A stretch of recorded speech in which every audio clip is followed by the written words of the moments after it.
In a small village surrounded by red earth and tall palms lived Tunde, a young man who believed success lived only in the city. Each evening, he listened to travelers' stories of tall buildings and fast money. He learned that sometimes you must leave home to understand its true value. Tunde's heart was filled with a restless yearning.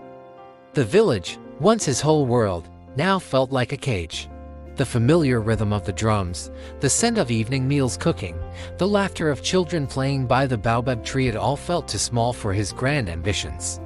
He dreamed of the city, a place he'd only heard about in hushed, awestruck tones. A place where the buildings scraped the sky and fortunes were made and lost in a single day.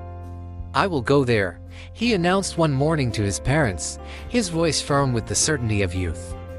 "I will become a great man and send back riches for our family." His mother's eyes filled with a quiet sadness. She wrapped a small pouch of groundnuts and dried fish for his journey. "The city's stomach is big, my son," she warned gently. "Do not let it swallow you whole. Remember the soil you came from." His father, a man of few words, simply placed a hand on his shoulder. "A tree without roots cannot stand tall," he said. Tunde, full of his own dreams, barely heard their words. He saw only the open road and the promise of a future glittering with gold. With the rising sun at his back, Tunde began his journey. For days, he walked, his initial excitement fueling his steps. The landscape slowly changed. The familiar red earth gave way to paved roads, and the quiet hum of the village was replaced by the growing roar of engines. Finally, he saw it, the city. It was everything the travelers had described and more. It was a giant, breathing monster of steel and glass. Buildings rose so high they seemed to poke holes in the clouds. Rivers of people flowed through the streets, their faces a blur of hurry and purpose. The noise was a constant symphony of car horns, shouting vendors, and music from 100 different sources. Tunde stood at the edge of it all, his village pouch feeling small and insignificant in his hand. He was mesmerized, a little frightened, but overwhelmingly thrilled. This was where life truly happened. This was where he belonged. His first few weeks were a dizzying whirlwind. He found a tiny room in a crowded tenement, sharing it with 3 other men who, like him, had come to chase their fortunes. He spent his days wandering the streets, his eyes wide with wonder.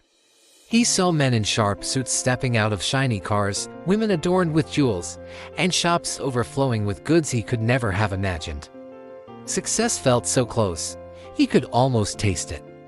He soon learned that tasting success was harder than seeing it. He took any job he could find. He carried heavy loads at the market, his back aching under the sun. He washed dishes in the back of a steamy, chaotic restaurant until his hands were raw. He polished the shoes of wealthy men, their faces indifferent as they tossed him a few coins. The money he earned was barely enough to pay for his small corner of the room and a meager daily meal. The fast money the travelers spoke of was nowhere to be found. Loneliness began to creep in, a cold and unwelcome companion. In the village, he was Tunde, son of Adwale, known by everyone. Here, he was no one. A nameless face in a sea of millions. The people rushed past him, their eyes fixed ahead, never meeting his. There was no time for greetings, no shared stories under the evening sky. The city was a collection of solitary islands, each person isolated in their own private rush. He missed the easy laughter of his friends, the comforting wisdom of the village elders, and the simple joy of sharing a meal with his family. He tried to make friends, but conversations were short, always circling back to money and hustle. There was no real connection, no sense of community. One evening, sitting alone in his cramped room, he looked at his reflection in a small, cracked piece of glass. He barely recognized the man looking back. His eyes, once bright with ambition, were now clouded with weariness.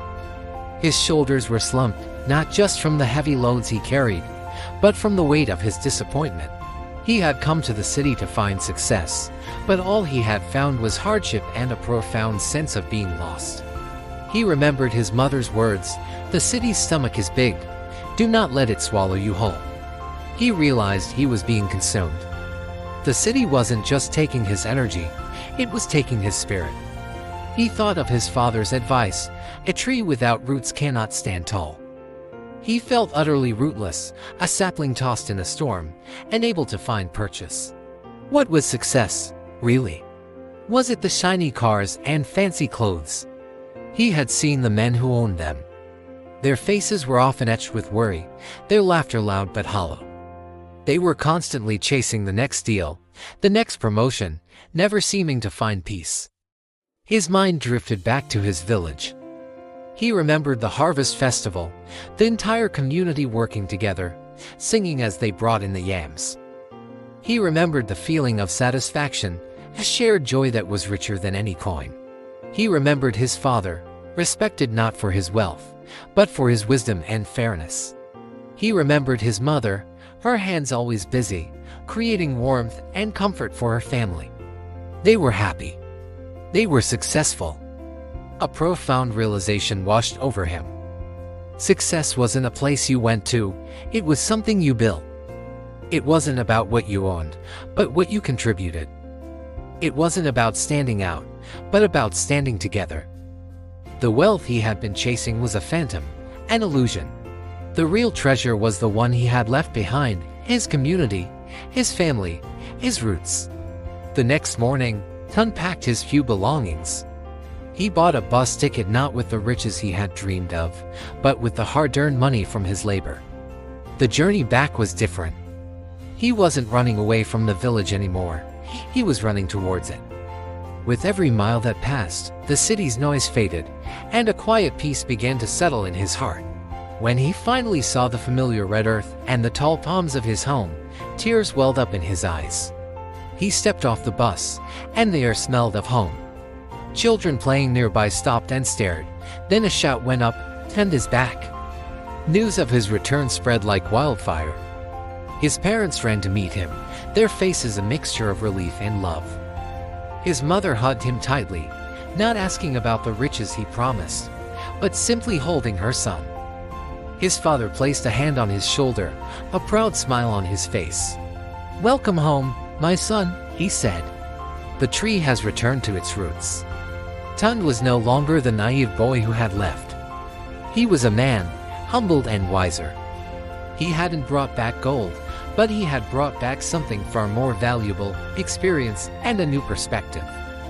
He didn't sit idle. He saw his village with new eyes. He used the discipline he learned in the city to help organize the young farmers, finding more efficient ways to plant and harvest. He used his understanding of city markets to help the village women sell their beautiful crafts for a fairer price. He told the village children stories, not of the city's false glitter, but of the importance of community, the strength of their roots, and the true meaning of a successful life. Tunde found his success not in the tall buildings of a distant city, but in the grateful smiles of his neighbors, in the healthy crops in the fields, and in the vibrant future he was helping to build for his own community. He had left home to find his fortune, and in returning, he discovered he had been rich all along. Thanks for watching. If you enjoyed this story, please like, share, and subscribe for more tales of wisdom.